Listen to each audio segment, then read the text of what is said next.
Ruto, Wakenya wamesha kujua, Wakenya wamesha kuelewa, wameshajua ni nani. Sasa Matiang'i ako hapo, Kalonzo ako hapo, Sifuna ako hapo, kwanza amawakilisha Western yote mzima. Angalia Gachagua ako Central, tena amawakilisha Western yote, amawakilisha Central yote mzima.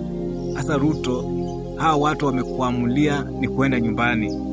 Hata ujaze vitambulisho aina gani, waambie ati hao walio wachukue vitambulisho hata wapatie za bure, hata waache wagawie, hakuna siku utalidi hii Kenya tena. Hata ule huko Oscar Sudi yenye anasema atakuibia kura, ati watajaza, jaribuni mjaze, mtaona Ruto. Sasa 207 penye Kibaki alichukua ati kura, alichukua kiti kwa nguvu, hakuna hiyo. Na si wakati wa Raila, hii ni timu nyingine tofauti. Raila alikuwa mtu wa kuonea watu wake huruma, wasuhuliwe na kuhurumia wananchi. Ndio maana Raila alikuwa anarudi nyuma. Raundi hakuna kurudi nyuma. Wenye watakufa watakufa, na wenye watabaki wakitawala nchi watatawala nchi.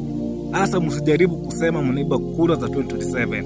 Tuko tayari kurudisha kiongozi mwenye atatufanyia kazi na mwenye atatetea mwananchi. Tuko tayari na tuko ready urumwagikaji wa damu, kwa sababu tukikosa kufanya hivyo, mkuja na hivi tu mnasema mnaweza mtajaza kura na mtaongeza. Lazima tupiganie kura zetu na lazima tulinde kura zetu, lazima tukue imara. Leo Ruto na siku ingine Ruto, ukubaliane na Wakenya. Wakenya wamechoka na wewe, na Wakenya wamesema ni one term, na Wakenya wameumia kwa sababu corruption iko, government yako iko juu. Wewe mwenyewe ni corruption. Wewe mwenyewe utaki mwananchi maisha. Wewe mwenyewe utaki kujali mwananchi, na huyu mwananchi ndiye alikuweka hapo. Sasa tumeamua 2027 lazima uende nyumbani, na lazima ni one term. Hata kama unasema hii one term ni wimbo, itazidi kuwa wimbo kwetu, na sera zetu ni kutoa kwa kiti 2027. Na hiyo ndio tutahakikisha, na hiyo ndio tutapambana juu chini, tutazubaa na tutakaa ready. Kama Matiang'i ako hapo, utaibaje kura zetu? Kama Kalonzo ako hapo, utaiba aje?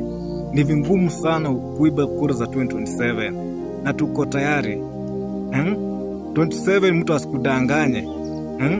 Ule mwenye anakuambia ataongezea, mwambie ajaribu. Wakenya wako ready kupigania haki yao, na hakuna siku utakaa kwa hiyo kiti ati unasema utakaa kwa nguvu. Hapa si Uganda na hapa si Tanzania.